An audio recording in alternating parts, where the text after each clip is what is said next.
Hello, listeners, and welcome to the Die by the Sword podcast. It is my bittersweet duty to inform you that this is the final show that will have myself, Elizabeth, and Noelle on it. It's been wonderful doing the show for y'all. We're really happy with how this episode came out, so we do hope you enjoy it. I will still be showing up here and there on the show as a guest, but this is the last time that all three of us will be on the same episode, so I hope you enjoy it. As always, I want to say a big thank you to the guys over at Midnight Syndicate for the wonderful music. It's been really, really fun putting their excellent work into the show. And again, a big thank you to Swordco Soundscapes. The ambient background sounds from him have been awesome and have really helped tie the show together. So that's it for me. I hope you enjoy this episode.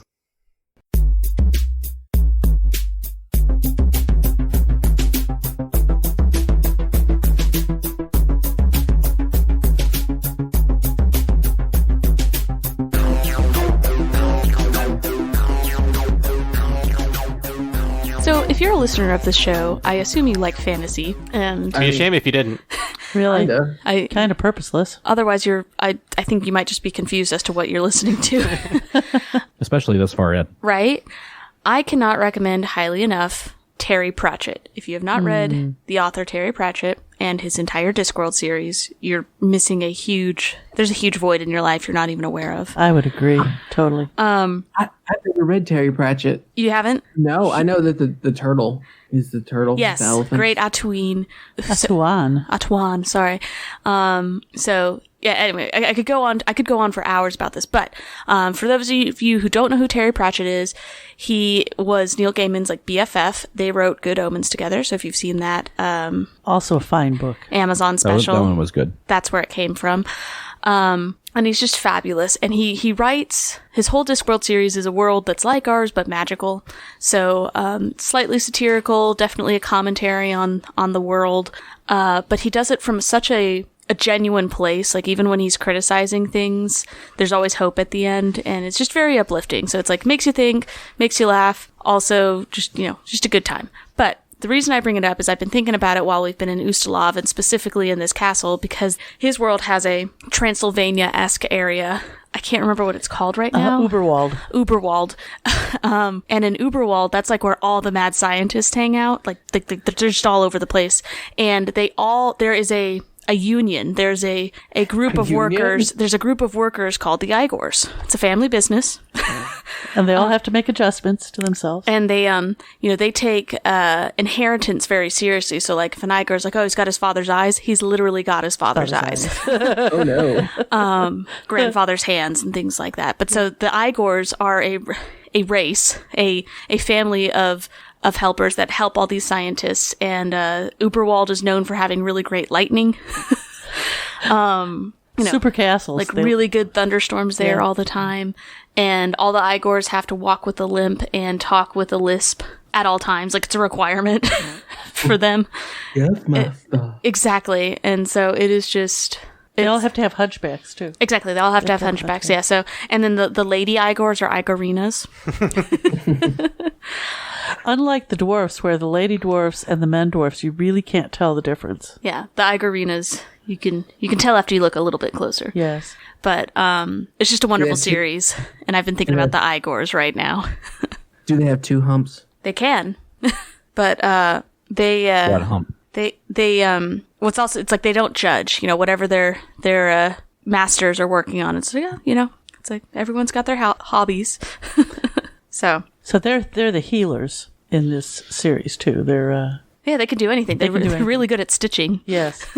And if you needed a place to jump in, oh man, you could jump in anywhere. It's also really interesting, just the timelines of the Discworld. You could read it chronologically. You could read it, he basically goes through the history of the world. So if you ever look up Discworld timelines or Discworld reading order, it's going to bring up 5 different options for you. And they're all standalone. Yeah. But as far as one of my favorites, Thief of Time is one I was rereading recently, and it had an Igor in it. And he was distressed because he wasn't in Uberwald, and he's the lightning's not the same around here. I don't like it. Is that the one where it's Egypt? No, that's the no, it's not that one. It's that's pyramids. It's the monks of time. Oh yes. They can slice time into. Yes. They do time foo and stuff. I really regret not. It's not that I can't read. It's just I can't keep my attention on a book. I'm with you on that one, Philip. I love these worlds and how they're built, and in theory, I would love to read it, but it takes me forever to read just because of the ADD and the what you call it, the dyslexia. The dyslexia.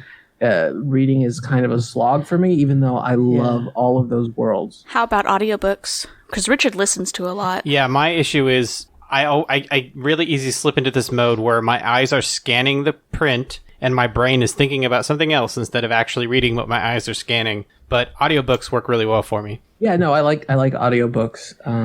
My favorite books to consume that way are by the author David Sedaris. I don't know him. Oh, he's so funny. He's a humorist. Funny. Yes. I believe humorist who writes about his families and diaries and all sorts of stuff. That's fun. I believe you'd find that most of the Terry Pratchett probably is on audiobooks too. There've been a lot of probably great. Yeah, probably great. I bet you can find some great readers. Yeah, because last thing I'll say is that Death is a character in his books, and you can always tell when Death is talking because the letters will all be in all capital letters. That's the one thing you miss from listening to audiobook Terry Pratchett rather than reading, is he does a lot of play on words. There's that puns, way. Yes, but like word puns, spelling puns. So he types like he's yelling at you the whole time. Yeah. Well, he just speaks in all caps. It's more like it's hollow, like it's a powerful thing. But okay. Or he's like 75 and he is writing an email to his grandkids. I'm not yelling. This is the only way I can read what I'm typing. It truly is the only way he can speak. He doesn't have any other way. But I think Death would text like that if he he would. if he had the option, because he's a bit of an old man character. He is, and he struggles with. He's observed life so much, so he's tried to reproduce certain parts of it, but everything is black in Deathland. Yeah, he's got a house, and the whole garden's black and gray. Yeah, and it's just. But he likes cats. He loves cats, and he's got a horse named Binky. And he used to have skeletal horses, but stuff fell through them. They would try to eat hay, and it would just fall through them. It made him sad. So Binky is actually a living horse, but has special dimension powers. Yeah. Oh, it's a great series. I can't recommend it enough. I think it would be good on audiobook, but you do miss some of the word puns might not make sense when listening to them. But he's fabulous. Yeah, and that's a shame. But I mean, I'd probably consume it on audiobook first. Absolutely. Yeah. Well, dyslexia is it's very difficult to deal with. It makes reading not fun. And some of his books, I think, would absolutely exacerbate it. Yes. For example, another recommendation I have is The Wee Free Men, which has like a bunch of little pixies that are Scotsmen, basically. And so they talk like, come here, you wee kitty. Like, wurra, wurra, wurra. Like cow, when they talk about cows, they're spelled COO. So it's a coo. Anyway. Yeah, no, I love the written word, and I love these stories, and I love to use my imagination. It's the technical part, the actual reading that gets me down. Because, when I was a kid, I would want to be read to all the time. They had to hide books from me because I would want people to read to me. And I remember vividly one time trying to go to one of their hiding spots that they had, and a whole shelf falling on top of me. Poor Philip. That's not how we expected that story to end. And he was attacked by killer books. And he never read again. Read again. And that's the dyslexia started. Talk about fear of the written word. Yeah. No, I mean... Comes down with a whole shelf. If I could, devote the time to reading, I would read a whole lot more. I hear you. Yeah. Well... I have the similar feeling, because I love books, but I tend to do more audiobooks than reading a physical one, because I'm not dyslexic, but I have scotopic sensitivity syndrome. So never heard of that. Like reading, it's the light reflecting off the page back to my eyes. Kind of jumps around. It makes it to where like whole chunks of the page I'm reading are just invisible to me. Huh. So I have to go back and reread the same page multiple times to fill in all those blanks. See, I have to go back and reread, but it's because I was skimming it. Yeah. Yeah. You're a good speed reader. That's where I'm at. Yeah. Well, I wouldn't say a good speed reader. I am a speed reader. So I'll see these blank spots all through the page. But if you're able to change the light reflecting pattern, like if I put like a purple overlay over the book, then I can usually read it just fine. This actually reminds me of another book real quick, and I promise this is just going to become a reading podcast if I don't stop. But there's another book called Sunshine by Robin McKinley. That one's about vampires, but the main girl gets the ability to have dark vision about halfway through, and she basically, it's a real struggle for her because she's like, you don't realize this, but like everything has shadows. So it's like seeing in the dark when it's light out, it's like totally threw off her depth perception. She's like, your pencil casts a shadow. Like, door frames cast a shadow. She kept like walking into doors and stuff. And that's what that reminds me of. It's like, words on the page casting a shadow. Like, throwing everything off. Which brings us back to the platonic solids we talked about last time. Yeah. Because a line's a point, if you talk about dimensional, so like a point is the shadow of a line, right? Take an end on. And a line is the shadow of a plane. So a line is the shadow of a two-dimensional shadow of a three-dimensional object. And a plane is a shadow of a four-dimensional object. And then, so when you get into those five-dimensional shapes, that's a shadow of a six-dimensional object. It gets really crazy after 4 dimensions. Things become unpredictable. Go figure. Oh my goodness. We can't see it. We can only theorize it. Exactly. So when you see these things, these 20-sided dice, it's the shadow of a 21st dimension object. What does that object look like? This is what its shadow looks like. We do not have the hardware to see it. And I don't even have the software to conceive. I don't even know if I want to see it. Yeah. It's going to look like Cthulhu. Speaking of things we don't want to see.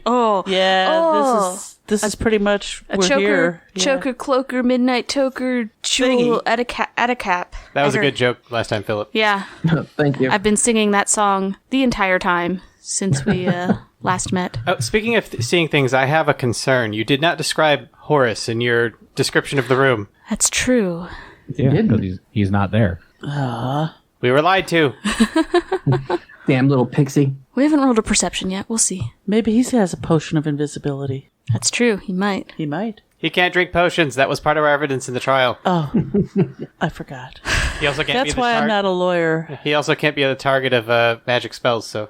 Just like the other one we just fought, huh? Maybe he has a ring of invisibility. Yeah, he The could use a ring. homunculus never said that Horus was in the next room. Yeah, I meant to ask that. I was like, oh, is Horus in there? I don't like the word homunculus to describe the creature that we just had an encounter with, because to me, homunculus has that secondary meaning of something that is big. No, you're spelling it wrong in your head. Probably. It's not HU like huge. It's HO like Homo sapien. Oh. It means man-like, a man-like creature. It's made from parts of man. Yeah. Absolutely changed the meaning. Yeah. Thank you, English. Well, it gets back to that reading and spelling thing.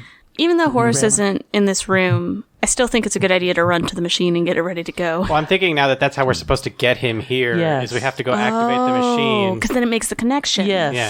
It's like, hey, Horus. That this is how he was first activated, and this is how we're going to get him back in. Gotcha. Okay. But how do you target him specifically?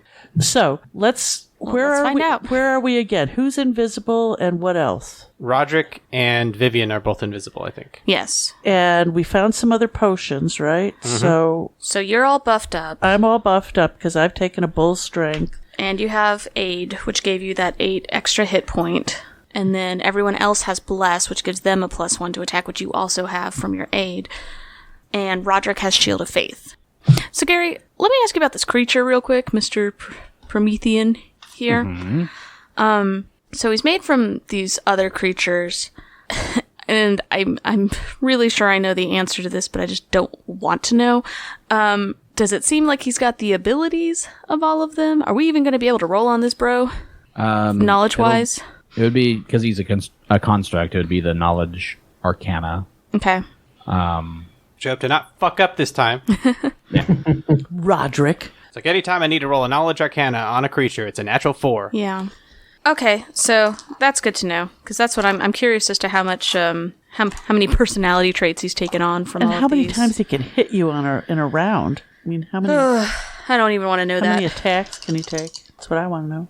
Well, I don't think our plan changes, because, yes, Vivian still needs to run up to call Horus. I think you're right that that's what she's going to have to do. Yeah, and Roderick, he was invisible just because he wanted to see what was going on in the room and see if he could take any tactical advantage. And depending on what he sees, he might just go up and try to help you with the levers. I was kind of thinking that. Yeah, so we can go do that right away. Yeah, so... I think the faster we call Horus, the better. Yeah. I agree. Yeah. And let's face it, Roderick, as soon as you get hit, you're going down. Dude, I'm worried about you right now. There's a big fucking creature. Yeah, the question is, does this thing have 4 attacks and rend again? Or worse. I mean, we've already been through the character that has 4 attacks and rend. How about if we have 6 or 8 or 10 attacks? Well, I mean, from a monster design perspective, this one might have a little bit of a prolonged deadliness instead of having so much damage immediately up front. Well, let's find out. Vivian presses play on the VCR. So just All right. That was a good VCR noise. Are we ready to go? think we're ready to go. Yep. All right. So let's roll for initiative. I'm not ready. Okay. We're starting out good. This is the second awesome initiative roll I've had in 2 combats. 15. 15 for Zenobia. Roger got a 20. 20 for Roderick. Renly. 18. 15. And Vivian. 15, but I'll go after Zenobia. Okay. So, Carrie and I are visible. Yes? Yes. And we are starting things off with Roderick. Roderick's going first. Okay, so the first thing Roderick wants to do is roll a perception check to see if there's anything of note in the room. It's not awful. That's a 19? 19. The main things of note are, like I mentioned at the end of last episode, you see the iron doll over on the side with the count stuck inside, looking terrified. And you see a ladder going up to the platform where these levers are. Okay, that's where I was wondering. You do see that one of the levers is next to this big, like, round apparatus that will open the ceiling once it is turned. Okay. So, it sounds like we'll need to turn the lever on and open the ceiling? I think the lever opens the ceiling. Oh, okay. Yeah. Okay. Like an iris sort of thing? Yeah. Yeah. Okay, second point, Roderick is going to roll Knowledge Arcana on the creature to see what he can find out. Okay. Much, much better. 22. 22. Okay, so this is a huge construct. Yes, it is. It does have the damage reduction of DR10 adamantine. Oh, no. We're never going to kill this thing. That's why we need Horus. Has the same construct traits and immunity to magic. It looks like it's got primarily its slams as an attack, and it can only do that twice, so it doesn't have 4 attacks, only 2. Okay. But it does also have tentacles, Yeah. and the tentacles can grab you. Naturally. And you would also probably realize that these are paralytic tentacles. That's from the Chul. Tentacles from the Joker. So this thing also has a supernatural ability called Quickness, so it can take an extra move action each turn.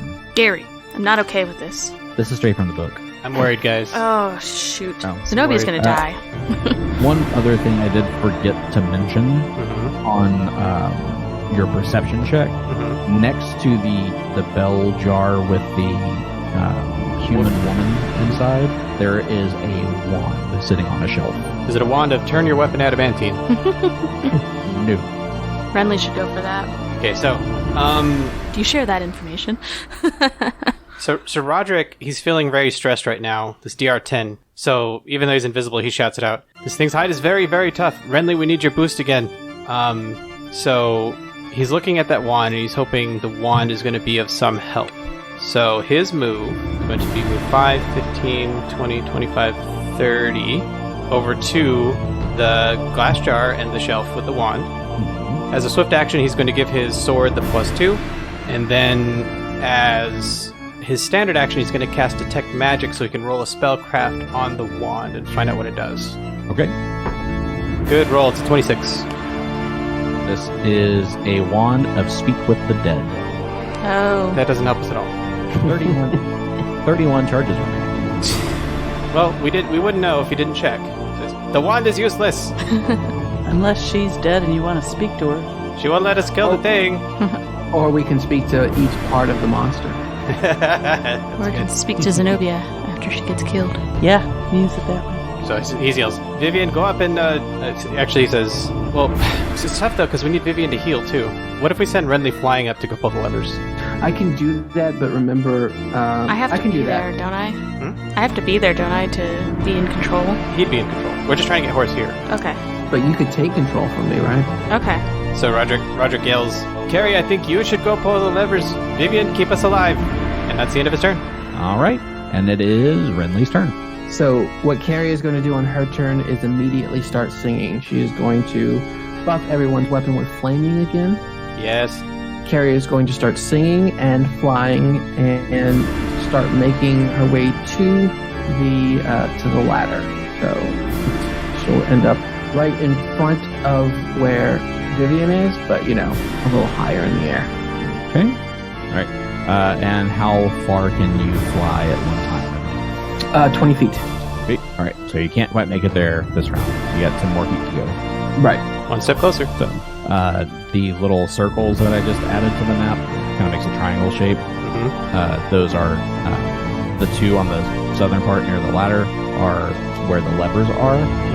There is also like this rubber rod that forms like this triangle shape that goes between those 3 points. Probably lightning related. I don't think it makes any sense to us now. Stand on it when you pull the levers so you don't get hit by lightning. It's a grounding pad. There you go. So next up is Zenobia. So I'm going to study him. First of all, I'm in the room, right? He's above me. No, he's just in front of you. Just in front of me. And I am going to take a step back, really as far as I can step back on this turn, which I think is only 5 feet since I've studied it. And I'm going to go total defense. I'm basically going to turtle down, trying to entice it to hit me. Yeah. And by going total defense, I add Plus four to your AC and to your CMD because it is a dodge bonus. All right. So it makes me harder to hit. Okay. Next up would be Vivian. Vivian is going to take a 5-foot step to the side. Further away from the creature. Yep. And she's going to begin summoning. Summoning. That's fun. That is fun. We can't see it, but her eyes are huge. Is it like Buffy the Vampire Slayer when Willow uses magic, they just become all black? No, she would glow. But you can't see it because she's invisible. Rhymes with blend visible. It does. Okay. So Vivian 5-foot steps and starts to summon. It is now the aberrant Promethean's turn. who apparently rolled garbage initiative, which is nice. He's big. He's slow. I rolled a 5. It's appropriate that, your GM always rolls like a 27 initiative or something like that, but on this final boss of this book... No big deal. I'm really happy. It means we're not flat-footed for a change. Yeah, right. True. God, I hate being flat-footed. Okay, so he can take a 5-foot step, and that puts him within 15 feet of Zenobia, correct? Yep, I tried. Sorry, Zenobia. Yep. Well, it's boss killing time. He's going to try to hit you with 2 tentacles. First one. For the sake of the audience, this creature can reach anywhere in the room from where it's standing, so... Oh my gosh. It also looks like if you crossed Audrey 2 from Little Shop of Horrors with a treasure chest. Well, that's what this one does. I don't have the actual imagery for this thing, so I found... Looks like a big mimic. There's like a little lock on a treasure chest for its head. The mimic monster. Okay, so that is a 27 to hit on the first. That just hits. Okay, and then the second one. That was a 32. Oh! That hits too. Both will hit. We tried. We really did. So you will take... You'll take 50 points of damage. Oh, Unholy. no! We are fucked. Oh, no. Zenobia says, And ouch. they get the chance to grab. No, don't do it. Your CMD is also increased. That is a 36. See? Doesn't matter. I told you. Yeah. Never matters. Ugh. I love the mechanics. You are grappled. Oh, no. Oh, no. Vivian, you're up. You got grease? I don't think we can trip this thing. But No, I'm talking about grease grease you. me. Yeah, he could grease you. I could, absolutely, but Yeah. We need Horus here right now. Yeah. Yeah. So I need to get to... Yes, absolutely. Don't stop what you're doing. Oh, so stressed. It's okay, It is guys. Roderick's turn. What do I get a roll next turn? Yeah, we'll get to it on your turn. Grab Hold them? on. All right. Okay, Roderick is going to move up to the creature with his equivalent to adamantine longsword in hand. It will break invisibility for him to swing at this thing's flat-footed AC. It's a 24 to hit. 24 against flat-footed AC. Mm-hmm. Misses. We're gonna die. TPK.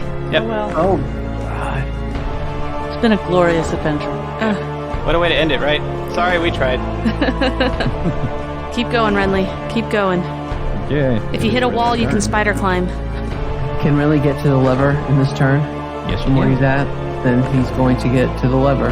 Sorry, Gary, I have to rules lawyer it. Did you take -2 from the creature since it's grappled? Oh, no, I did not. Does that hit? That just hit. Oh, nice! Rules lawyer. Rules lawyer. Love it. Rules lawyer. Rules lawyer. Bring your rules lawyer to your adventure. It's like bringing your healer to your adventure, right? Don't leave home with that. Rolled pretty good. 16 points of slashing damage from the sword, which counts as adamantine, and 6 points of fire damage. Is it dead yet? I killed it, right? Yeah, 22 hit points. That's Not even close. You know, sometimes there's big monsters, but they don't have a lot of HP, or vice versa. Like high AC, low HP. I don't think this is one of those I monsters. don't think so either. No, this is high AC, high... damage, high High HP, high DR. I still did the right thing because Oh, it yeah. bumped me up eight hit points. No, Yeah. yours is great. Yeah, that's good. That 50 hit points was temporary, so. Yep. All right, Ridley, you may continue your turn. So I finish moving towards the lever and grab it and I pull it. Pull the lever. Okay. You pull the lever, and as you do, you hear this electrical charge start to build up in the machine above you. Hey, I wonder if we can get there are the spots on the floor. I wonder if we get the monster in between them. If that'll shock Struck by them. lightning. Yeah, That'd be fun. yeah, that's a thought. Yeah, we don't really know what this thing does yet, so we need very clear descriptions from Gary on what's happening when we pull these levers. I'm telling you what I know. We got you. I trust you. We're I just don't. very, very, very, very stressed. We're so scared. Okay. Next up would be Zenobia. So I'm entangled, right? You're grappled. Grappled. So, your options are you can try to break the grapple, but this thing probably has an enormous CMD, so it's probably not going to happen. You can also just swing at it. Yeah, just hit it. Yeah, Can she do 2 hits or just 1? I don't see any reason you couldn't do 2. And then what's the penalty for her? It'd be -2, but the creature also has a -2 AC, so So it's a wash. yeah, just roll your normal numbers. Okay. So that is a 29. That'll hit. That is 1d8 and a 1d6 for fire. Right, we're doing fire? Yes. Okay. Just make sure to give me the weapon damage separately, since it's not adamantine. the weapon damage is 14. Very nice. The fire damage is 5. That's on the first hit. Okay. Second swing. That was a 20. That will not hit. Okay. At least I did some damage. That was great. Yeah. All right. And that'll bring us to Vivian. So, in flanking position with Roderick, okay, I want to be clear. Vivian's from the city, but I believe the way, magic works, her goddess, her celestial, clerical magic, divine, thank you, that was the word I was looking for. Thank you, Noelle, for coming up with your own word. Divine magic, your goddess gives you what you need. So, Vivian's never been on a farm, but what appears in flanking position with Roderick is a Auroch, which is a big cow. It's a cow. Oh, good. It's a large celestial cow. So it's large. Appears in flanking position with Roderick, and it's going to try to gore. Totally misses, but it's there, and it's trying to be distracting. Are you my mother? How big is this cow? Large. It's a cow, not a bull, right? No, it's a bull, but it's a farm animal. Thank you for the large summon distraction. Yes. It's one more thing to hit. It's like noises. It's like the cow that John Travolta fought in Battle. Yeah, in Michael. Okay, so that's what that does. So that animal is there now, and Vivian is going to cast Cure Serious on Zenobia. Takes a 5-foot step in and reaches for Zenobia's ankle. She's being whipped around And by she's these still tentacles. invisible, correct? Yep. Yes. I have not attacked. And if this keeps going this way, I doubt I will. I don't think you should. Do keep track of your number of vanished rounds, though. I don't know how many I have. 5. 5, so this is round 2. It's probably round 3, because you probably kept the first round as the round we opened the door. So you got 2 more rounds of this. 19 points of healing. It's not nothing. That's great. Very good. And I'm basically out of spells now. All right. That would bring us to the Aberrant Promethean. Zenobia, I need you to make a Fortitude save. Oh. So is this creature maintaining its grapple this round? Yes. Yay. Hero card. Hero card. Philip, Yes. I need that hero card. So the betrayal is going to come into play. Damn it. She rolled a 3 and then a 4. I don't agree with that. Can't. So, 11. Oh no. That is a fail. As this paralytic toxin comes out of these tentacles, and Zenobia is paralyzed for 6 rounds. Jeez. You guys are dead. Bye. Keep going, Carrie. Don't count us out. We have a cow. Don't have a cow, man. Right. Hero card. Thank you. I'm gonna name it Cowie the One. That's great. Cowie the one. That's pretty good. Hero card. I need it. I just lost it. All right. Roderick. You're in flanking. Zenobia's still grappled, right? Yes, she is. Okay, that means this creature can't take attacks of opportunity, so he's going to cast Brand. Even though he knows that Brand won't do any damage to the creature, casting the spell allows him to activate his spell combat ability and attack twice. So I will not add the Brand damage, but I'm just abusing the mechanic to attack twice. Also now knowing that this creature's flanked with the bolt. So one was a natural 2. The other was a natural 15. So that's going to be a 29 to hit. That'll hit. Good. So getting that hit in. I'm so nervous. 14 points of slashing damage, 3 points of fire damage. And that's with adamantine, right? Yep. Goes through. So you said that was 19 points total? 19 points total. So /miss/hit. Okay. So he's not in the room yet. Why isn't he here? You gotta hit the other lever, dude. So then I'll do that. I'm going to fly across the way, and I can get there in my move speed and hit the other lever. Okay. As you activate the second lever, you send out a mental link with Horus. Which is what you've been trying to do the whole time. It's actually really appropriate. So, can I do that with message? No. Can I do that with message? No. Can I do that with message? No. Now you can. Can I do it with this giant machine? So what Carrie does is she grabs the lever, concentrates very hard, and casts messages. It doesn't finally work. Conduit. Did you have message prepared? Get up here, we're dying. Okay. And then roll a d4. I'm scared. It's going to be the number of rounds before he gets here. No. 3.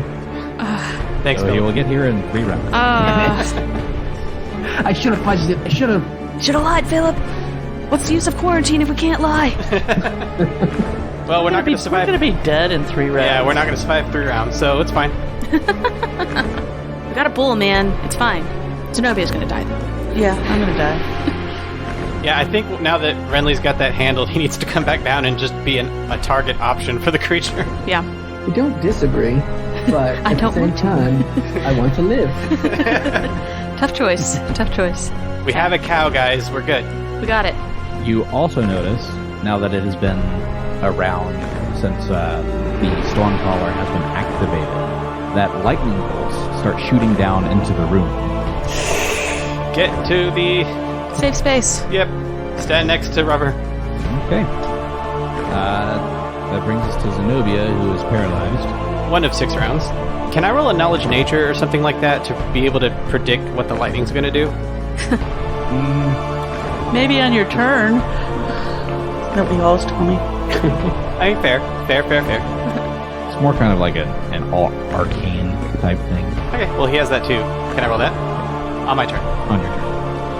Is there anything I can do? Is there any roll you want me to make? Or are you just going to infuse me with more poison? I mean, you're already paralyzed, so he's mostly just going to try to do more damage to you. No, don't do that.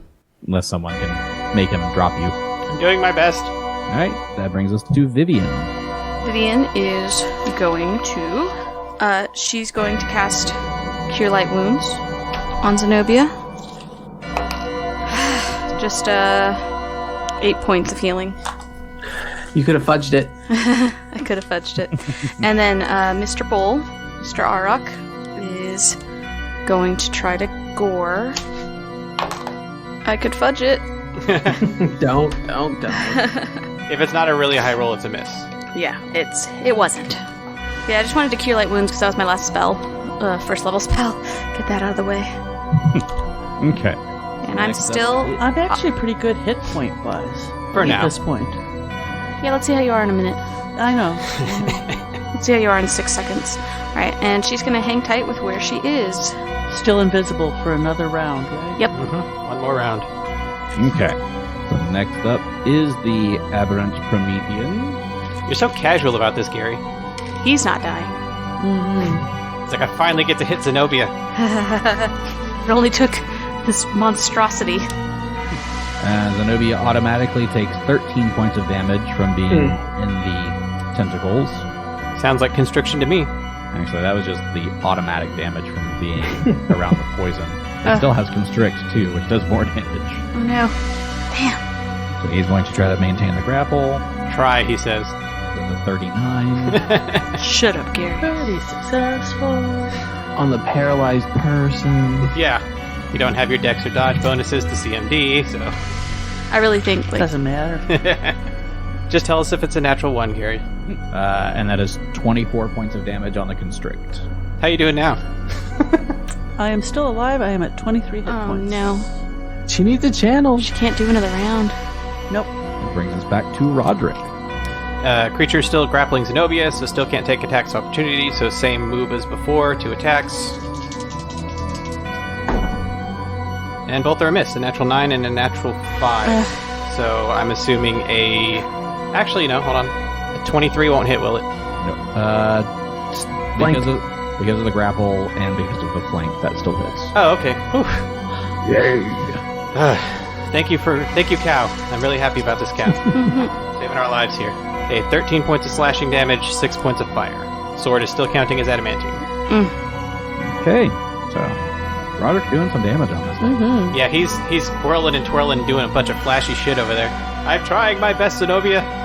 You want to try that Arcana check? Oh yeah, sorry. I had said I wanted to do I meant that. to do that on my turn too. Thank you for the reminder. 18. 18. So this is kind of acting like a call lightning spell, and will randomly strike every round. And do we know of anything that we can do to protect us from it? Holding on to those rubber barriers up at the top, you will not take any damage. Okay. And so are these... Can you grab these from the bottom floor? No, they are only up toward the ceiling. Very At the helpful. catwalk. Okay. Carrie shouts down, "Sucks to be you." Very helpful. Oh my gosh. So you'd have to get up to the top to do anything. So if Horus is on his way, can we just turn the machine off? I'm not joking. So is there a chance the lightning will hit the enemy? Yes. Okay, because Yeah. Golem immune to spells, but Yeah.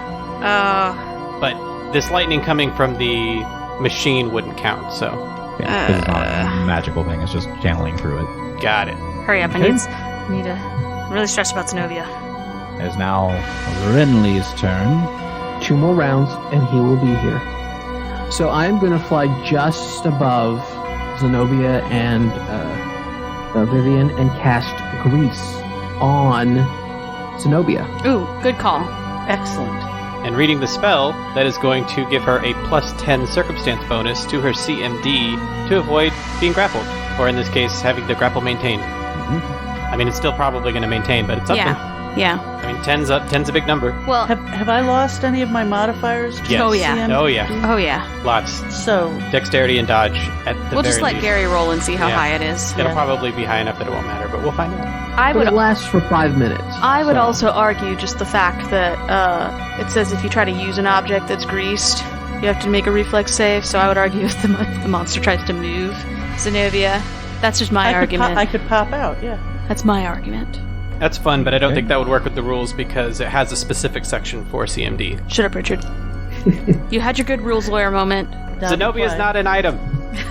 Yes, her My armor is, though. All right. Good turn, Phil. Yeah. Good turn, Carrie. All right, so that is now Zenobia's turn. Still paralyzed. Round 2 of paralyzation. And greasy. And now very greasy. So this is round 2, so he comes in one more round. Next time it's my turn, he comes in. No, it's round 2 of being paralyzed. Cheater, no, but Philip. I'm talking about the 3 rounds is what it said before Horus came. Does he come in on round 3 or does he come in on round 4? Right, that's the question. Does he arrive on that 3rd round or does he arrive a round after that? I'll let him come in on round 3. Ooh. But he'll have to roll his own initiative, and that's when he'll come in. Benevolent Okay. GM. No hero card. Okay, so since Zenobia is still paralyzed, it is Vivian's turn. Channel. Okay. 14 points of healing. Unfortunately, Zenobia is the only one that took damage, but Yeah. anything to keep her alive. My mother's like not writing it down. I was like, write it down. You're dying, damn it. I'm too So if I have a tired. question, I What? have a mechanics question. Mm-hmm. If the cow took damage, would it be healed by... Yes. Okay. I would love this cow to take some damage. I would love this cow to take some damage. This creature is not going to let go of Zenobia I until know. she's limp. He's got other arms, probably. I mean, the good news is if she dies, we can use the Wand of Speak with Dead to ask her any questions that we might need. Just gonna say, fuck you all.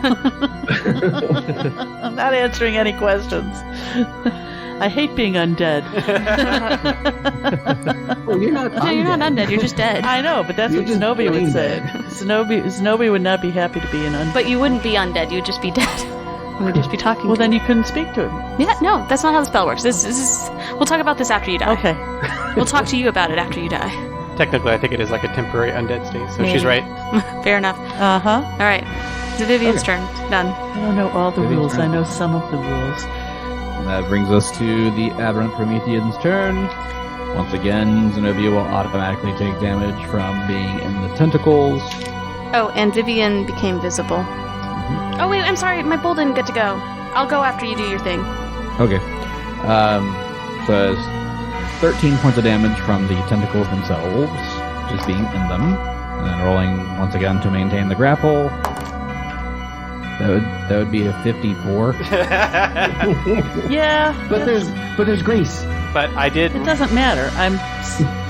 Wasn't enough. I also did look up the paralyzed condition, and you have an effective strength and dexterity of 0. So that's another negative, like 10 or 12. Also, don't worry about the bull. Full missed. Bull missed. So how much damage do you do with the constrict? That is 24 points of damage with the constrict. Are you unconscious? I am at 0. That's the worst place to be. Well, I'm sorry. How dare you? All right. This is an interesting combat. That means I shouldn't heal her and see if he drops her. No, because she's guaranteed to die if you don't heal her. Okay. All right, and that'll bring us around to Roderick. Same trick. Wish I could use magic on this guy. Can't. Natural 7 is a miss, but natural 19 is a critical threat. Roll to confirm. Rolling to confirm. That is a 9, which hit last time, which will hit again. Because I don't want to do the math, but it hit last time. So that's a confirmed critical? Confirm critical. Yay! Oh, kill him right now. Critically. Make him drop whatever he's holding. Well, this might be fun. Gut slash. Double damage and 1d4 bleed, which it won't take because it's a construct. Target cannot swallow whole. It can't swallow what? Eat you. Yeah, so in case it was planning on swallowing whole, it can't. In any case, that is double damage, so I'm going to roll all these. Not terrible. 30 points of slashing damage, and 2 points of fire. It's a measly The little fire bit of damage doesn't double. Oh, it doesn't damage. Double. No. So just that measly little bit of fire damage. But that does go through. 30 points Still is standing though. 30 points is a good critical, I think. Mm-hmm. I'd be more excited, but I'm so sad about Zenobia. It's like Roderick is really concerned about keeping Zenobia alive, but he's just convinced that the best thing he can do to that effect is just to keep wailing on this Absolutely. thing. Oh yeah. Absolutely. Now's not the time to stop fighting. Not unless there's a way we could target it to make him drop her. Yeah, my CMB is not going to be high enough to do that. No one's is because the CMB mechanics are stupid. I love the idea, but the numbers are dumb. Well, it is Renly's turn. All right, so he's seeing his friend get squished, and he is going to. I have a wand of cure light. Yeah. Do I Yes. have to touch her with it? Yes. Yeah, but you can do it. Okay, so that's what I'll do. I'll down. move and go just above poor Zenobia and cure light on her forehead. Hover down like a dainty little fairy with a wand. Poke her in the eye. He's still invisible, right? No. No, he was I've never never been invisible. Poke her in the eye. It is very much Tinkerbell. Yeah. like goth Tinkerbell. Yes. Ooh, max. 9 points. So 9 points of healing. Very nice. So you are not at 0, you're at 9. We needed that, Philip. We That's needed really it very good. badly. Very good, Philip. Okay. Do me one other favor. Roll a d20. This is to figure out Horus's initiative.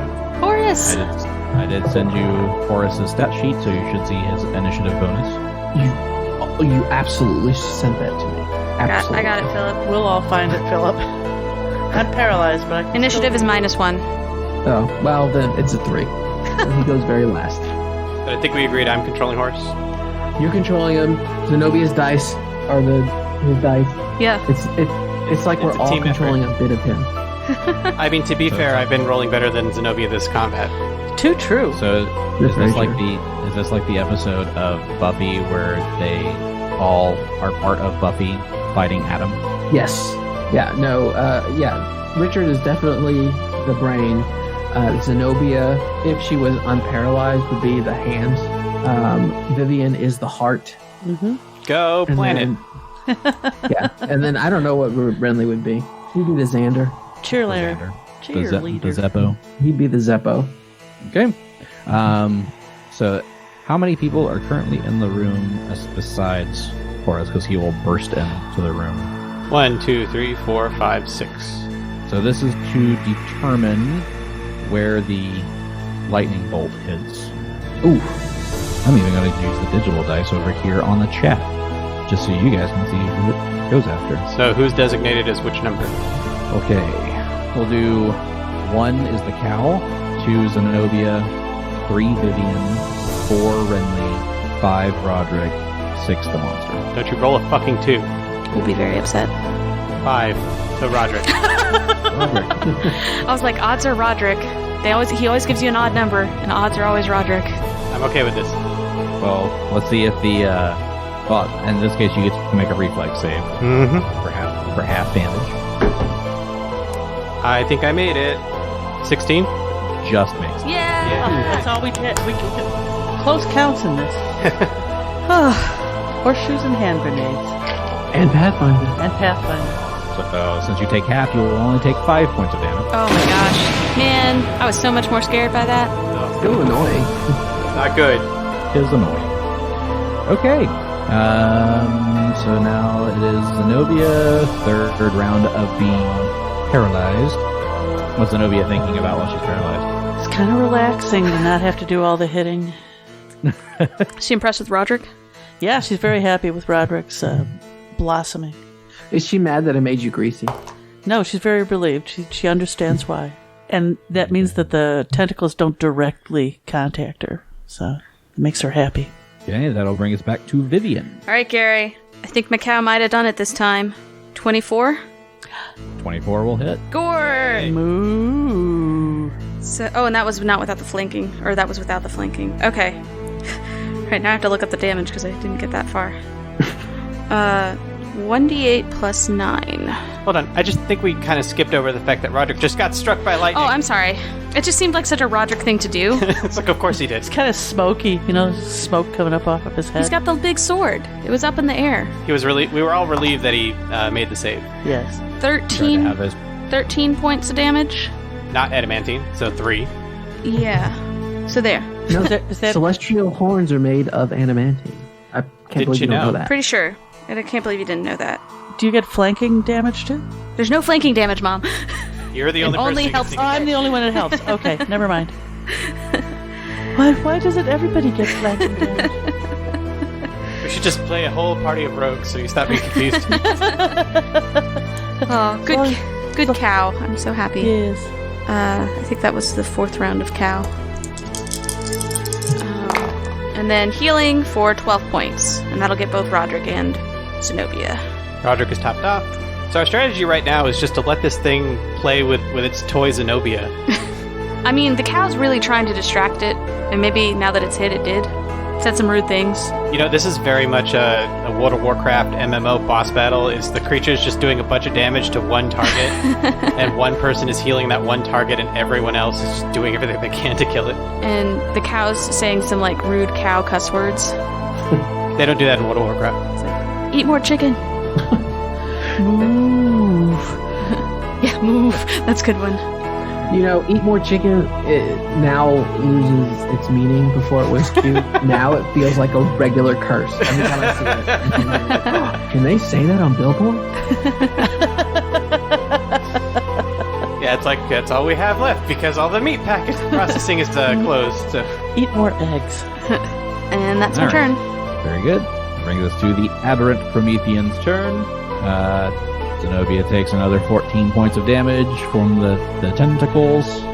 We'll roll to try to maintain the grapple. Zenobia might die this turn. I know. Like, die. No, I know. It's awful. That's a natural 14 on the die, so it definitely maintains the grapple. It's 24 points of damage. She's dead. Yeah. That's it. Ugh, I'm gonna cry. Oh no. Ugh, what a shitty way to go out. Paralyzed. But killed by the boss of the book, though. She did everything she could. Yeah. Pregnant Noelle's crying. Oh, man. Solved a lot of issues for me. Well, Yeah, there's some questions we don't have to answer anymore. well, you always said that you were gonna quit. If your character got killed. Well, and here we go. At least it's an epic death. It's not like some random scythe. I don't know. Being poisoned to death wasn't really what I had in mind. Yeah, it wasn't a scythe that I walked into. That was just me. Oh, Vivian lets out a wail.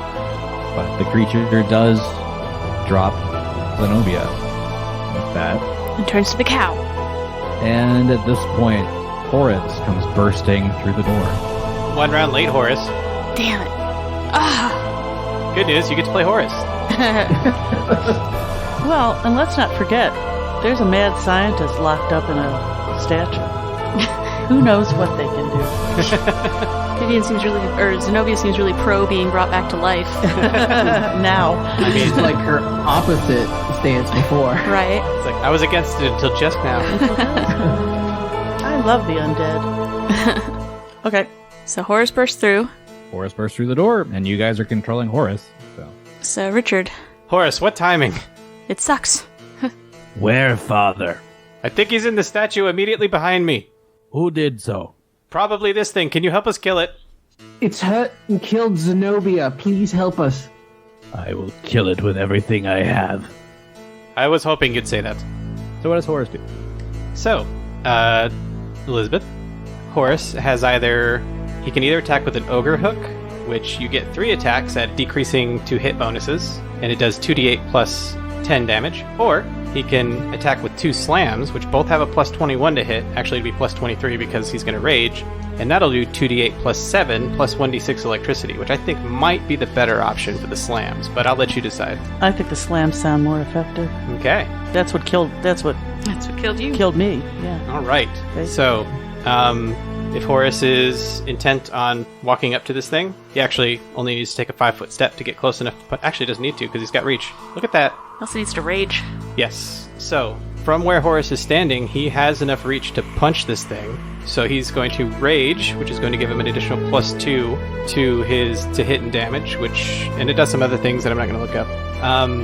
You're going to do all the math, right? Oh yeah. Because I'm dead. Oh yeah. No, I got the thing here. I'll just tell you what to roll.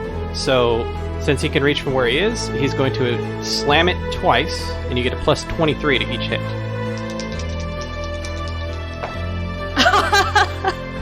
Read that one first. A natural 20 and a natural 19. Zenobia's really mad. Yeah. Well, she's not actually mad, she's dead.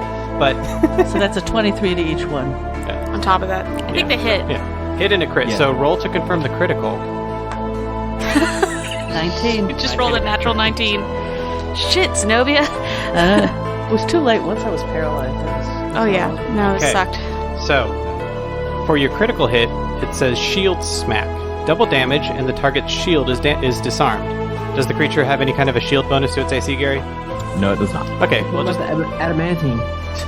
What? Yeah, it knocks the adamantine damage reduction out. Yeah.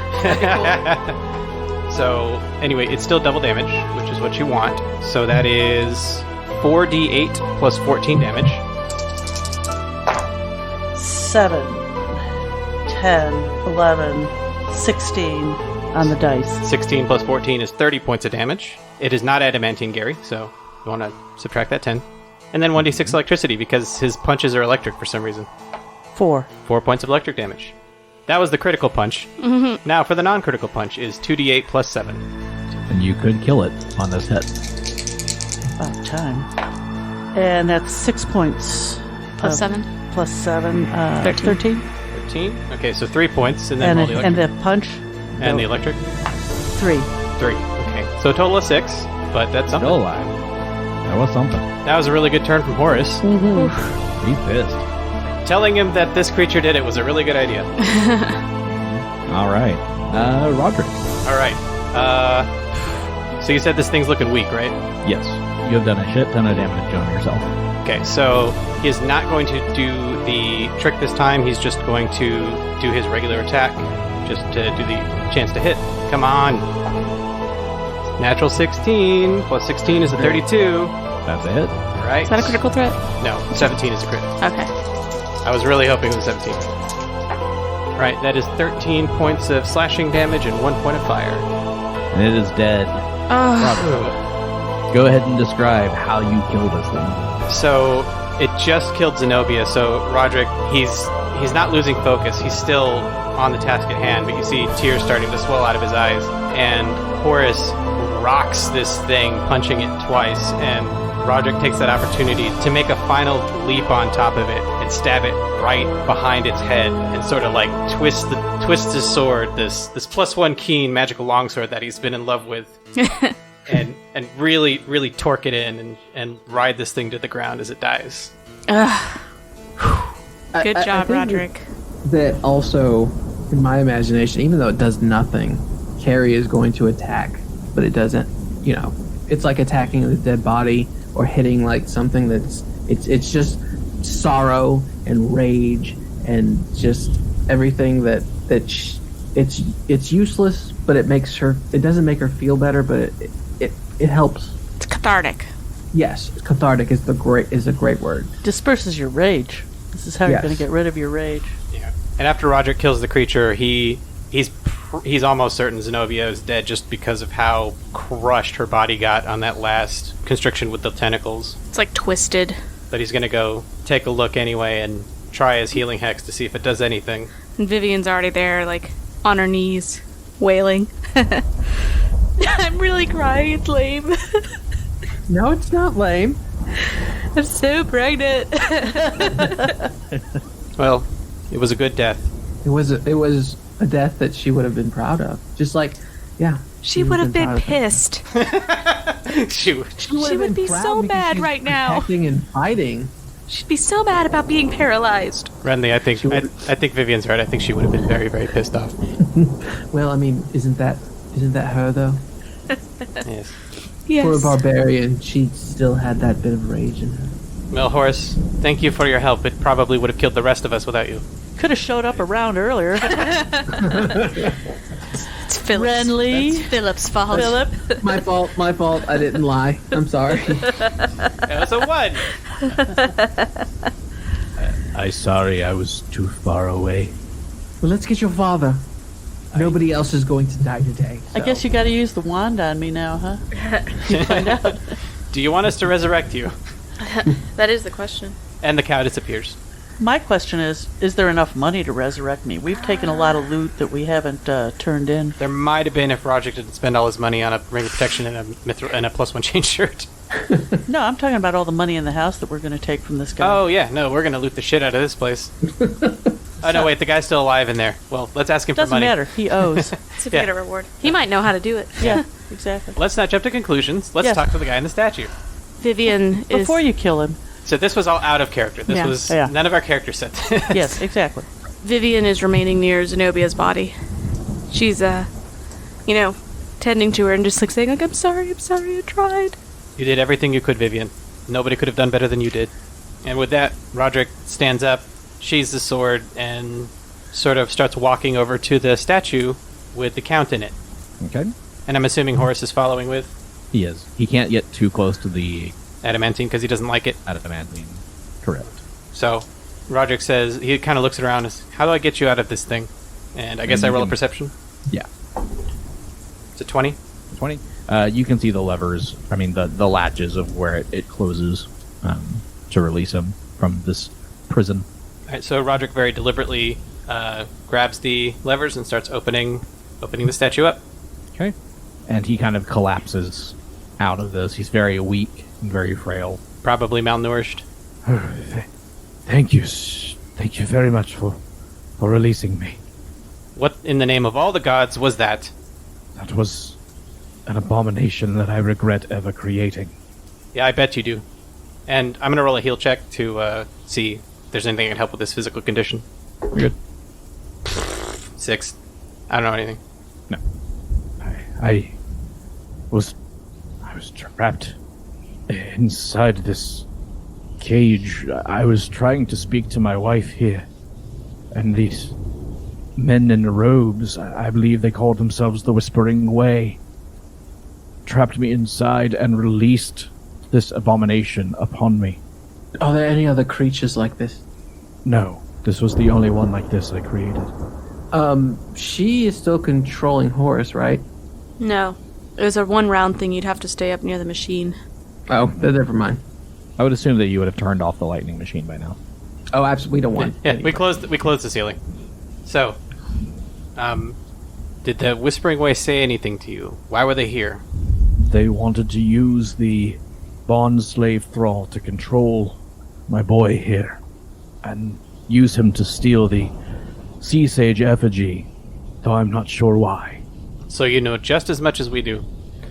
I heard, Waxwood, my homunculus, overheard them speaking in hushed tones about the Shudderwood Forest, the dark forest to the south and east. I suspect that they will be heading to Ascanor Lodge. It's the only island of civility within the depths of that forest. If you choose to go that direction, I recommend a certain path to go, and I can get you that information. I would love that information. The Whispering Way has killed 2 of our party members. My brother and my sister. There is an ancient hunting trail through the Shudderwood. It is known as the Silent Path. It is where I used to go when I was seeking out rare plants and toxins. You can access it about a mile downstream from Shlosh Karamak. If you do follow the Whispering Way, I will increase your reward for freeing me. The Whispering Way are going to answer for their crimes. It is my mission to make sure that they do. I will speak to my bankers in Lepperstad and tell them to release a cash award for each of you for helping to free me and protect my son. Make sure But- you get Zenobia's cut. That's what I was thinking. Yeah.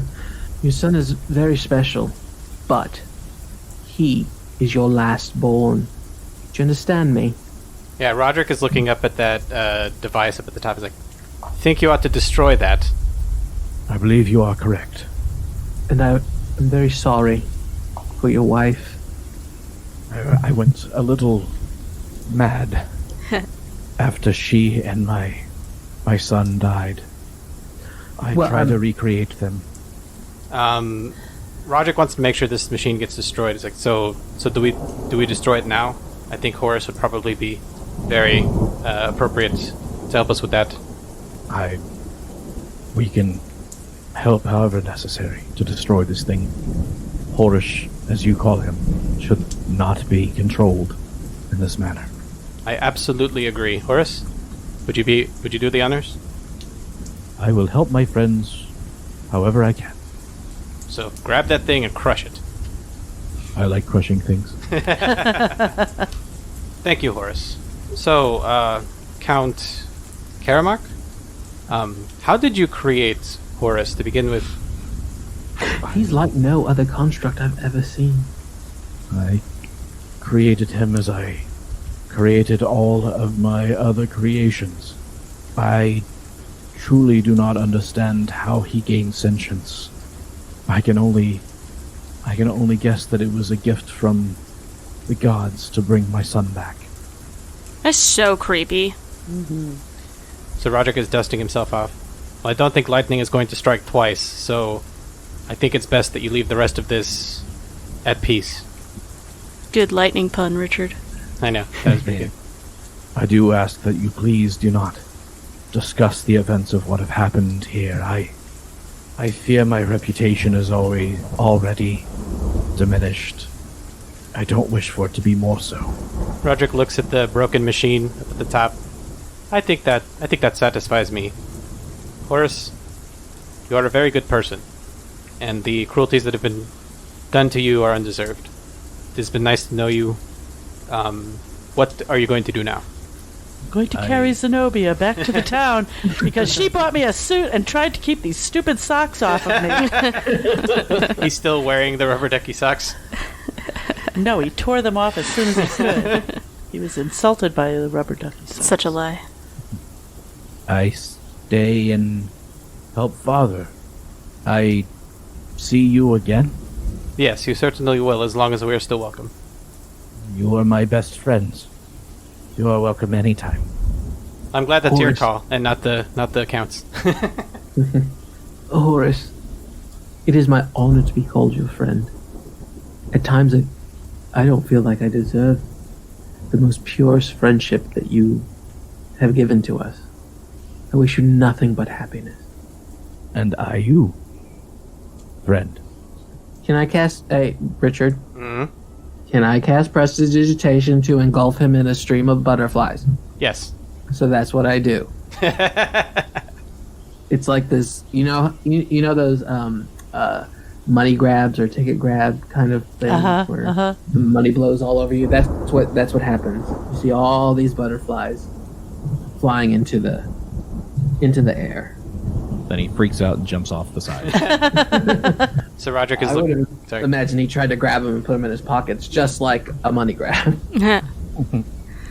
Vivian is still very emotional, can't really speak, but she comes up and just gives Horus a huge hug.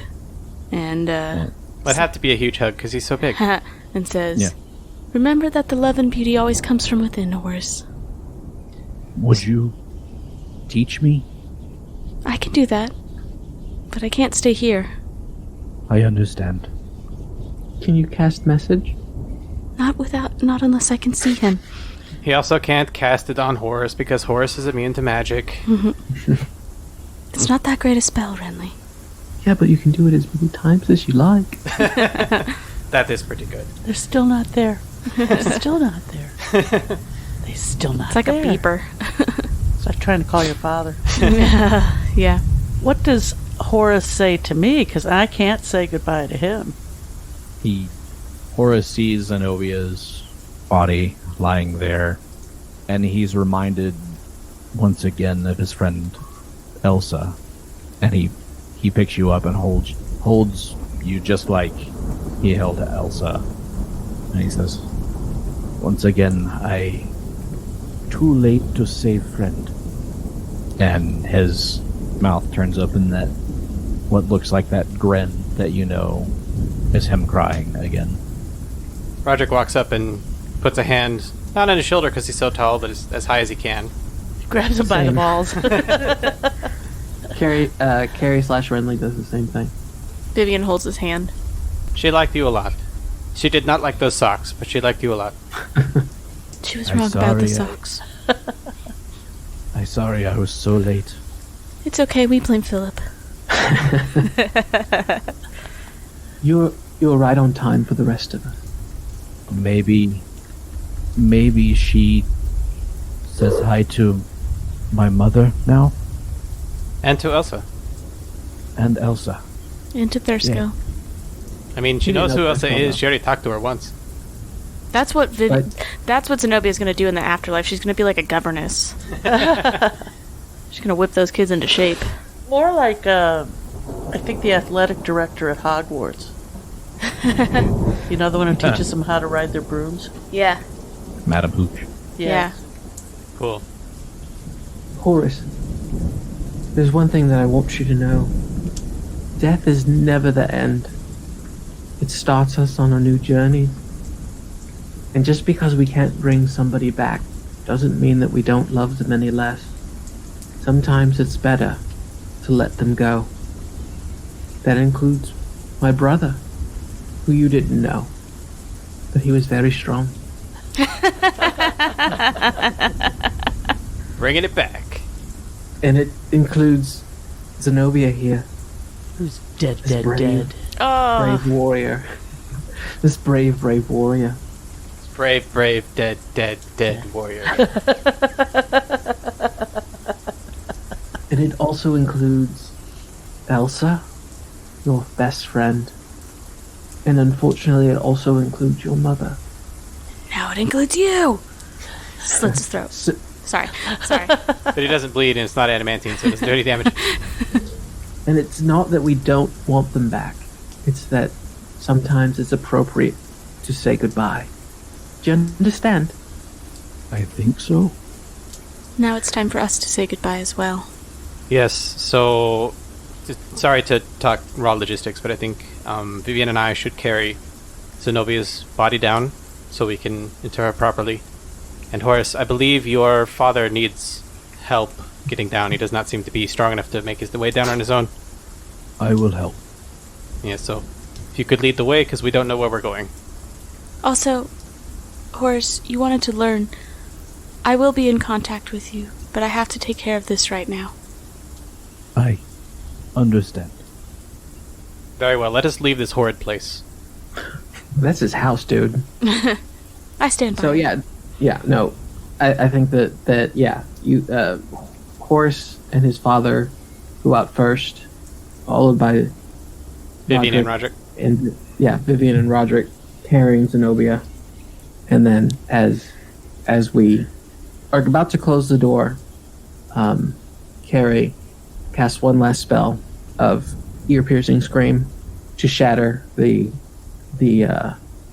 jar that Horus's mother is in, so that no other construct can be created and there's no temptation. Oof, that's cold, man.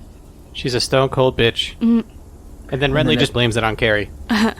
Well, absolutely, it was Carrie's doing. But everyone turns around and sees what the noise was, and then she does too, like, oh, what was that? Oh. Yeah, it was really loud. What was that? But, we leave the tower. Okay. Horus carries his father back through the museum, back across the bridges, and to the main mansion. And is going to take him up to his bedroom to let him rest. And finds it's recently been used. Right? Someone's been sleeping in my bed. But he thanks you once again and says his goodbyes and says he hopes that he can see you all again soon. We return the goodbyes. Also, did we get any cool stuff from that room?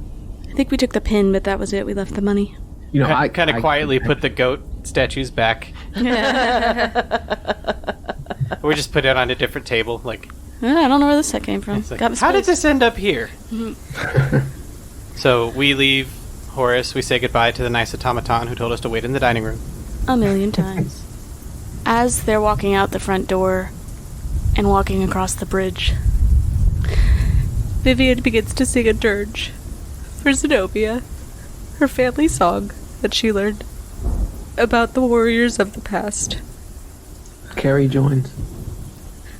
Roderick joins as well. And we probably... Roderick casts Mount. So we could put Zenobia's body on the horse. So we can carry her, so we can get her back into town.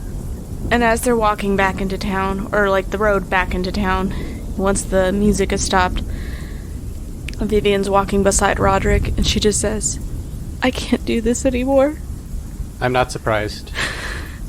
Your heart is far too pure and tender for the atrocities we've been observing. It's too much. And now Zenobia's gone. To be fair, your obligation to Professor Lormore is long satisfied. She nods. So you should go back home in all peace. Yes. If I'm ever in Almus, can I look you up? Of course, Roderick. You'll probably need some healing. Thank you. However, I think I need to go look for my father. I don't have time, now that this is over, to go chasing after secret cults when my father is out there somewhere. This is Renly. He's back to Renly. It's been Renly for a minute.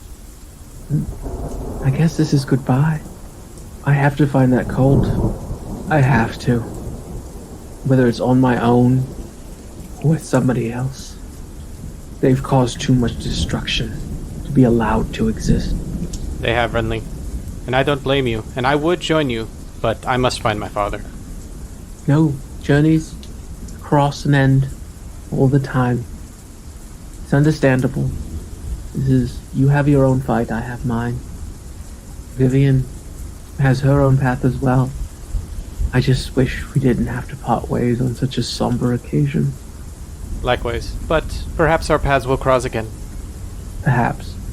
And I hope you find your father. Even if the worst has happened to him, that connection to family is everything. Thank you. Vivian kind of chokes up at that. Because, we've never really gone into her backstory that much, but she's an orphan. Oh. And, Zenobia was definitely the closest thing to a mom that she had.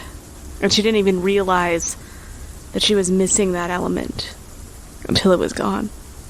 Well, I think that was part of the dynamic, too, was Zenobia had missed her family so much.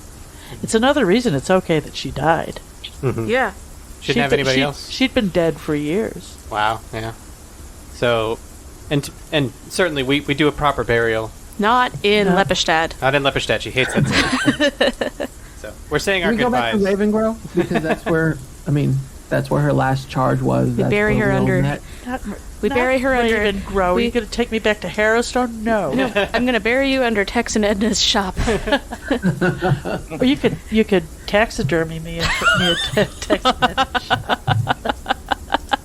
No, I think you take me back to the Temple of Shaylin. You bury me there at your monastery. Well, I think... I'll tell you what Vivian's going to do. Yeah. I actually think Vivian's going to... You're not going to get buried. She's going to cremate you.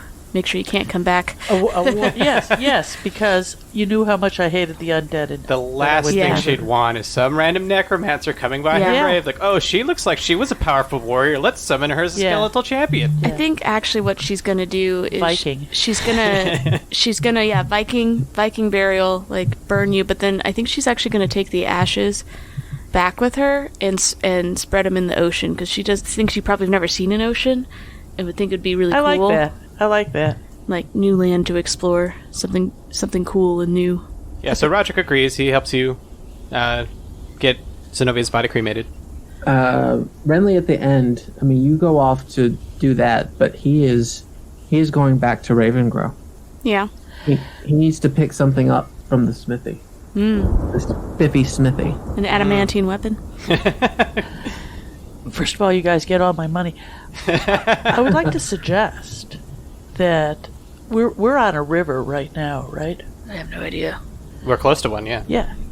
And rivers go to the ocean. That's a good idea too. So I think you shouldn't transport me anywhere. You ought to build the funeral. Well, you can't argue it because you're dead. But I'm just saying, it's more like this is the second time the deceased has argued about the way they were supposed to be interred. Well, of course, but I'm thinking more like Conan the Barbarian when she dies. And she says, "You want to live forever," and they put her on a pyre, and then you throw the ashes in the river. Yeah, I think Vivian might have to think on it, because I think her thing is, like, she really hates this country. Got it. And I think she imagines that Zenobia doesn't really like this country either. Yeah, okay. No, that's fine. Is there a Ralph's around here? I think it's a good idea. Yeah. I would assume that there would be some sort of funeral before you all part ways. Mm-hmm. And then we advance forward a bit into the future. We see Vivian back in Almus, around her people of Shaylin, once again happy and glowing. And within the temple of Shaylin, she's set up a vigil for Zenobia. So Zenobia can be honored every day by the followers of Shaylin. We cut to Roderick preparing and gathering more of his silver weapons as he sets off into the Shudderwood to find his father. And then we see Renly. He's in Ravengrow, and he receives a message from Judge Daramid. Judge Daramid lets him know that she appreciates the work that the group has done to ensure the safety of the beast. She admits within the letter that she's a member of the Esoteric Order of the Palatini. It's a secret organization, among others, that seeks to defend Ustalav from the threats both within and without. They know that the Whispering Way has been involved in the theft of the Sea Sage effigy, and the Order is greatly concerned with the Whispering Way. It's a death cult that reveres undeath as a means of transcendence and has disturbing connections to the Whispering Tyrant Tarbathon. She tasks you, Renly, Sheetal, to find another group to investigate the Whispering Way within the Shudderwood. She offers a substantial reward of 6,000 gold pieces to track them down. Renly hears the ghost of Zenobia say, "Ask for 12. And we have completed Book 2. Yay! Man. Whew. You know, we couldn't have scripted Zenobia's end better. No. Well, and then Roderick and Vivian, too. We hadn't Yes. decided exactly how we were going to leave, but I think that just felt natural. It Yeah. really does. It was the Really right came together. springboard. It really was. Mm-hmm. You got to trust the dice, I guess, is what it says. Well, I don't like trusting the dice. Mixed results. But, it made for a great ending of Book 2. But unfortunately, that also means that we won't have Elizabeth and Noelle and Richard with us any longer. No. Yeah, it's been a lot of fun. We've really enjoyed has. doing this, and we'd keep doing it if we could, but we have family obligations now. And it's completely understandable. Yeah, this has been a wonderful experience. It's been so much fun. And I'm really glad that we've been able to bring this adventure to so many people that we don't even know. Yeah, it's really It's cool. amazing. That's the amazing part. It really is. Yes. And there's more to come. Hope everybody has enjoyed what we've done so far. And Continues I know, listening. Yes, I know you will enjoy what happens in the future. Yep. Yeah, no, I'm great. Yeah, nothing for me. Thank you, audience. Thank you so much. Thank you. And you guys will always have the knowledge and joy of being the founders of the Die by the Sword podcast. Absolutely. Yep. But like they said, don't forget to continue listening, listeners. The story does continue, and we'll continue the story next week. Bye, everybody. Bye, everybody.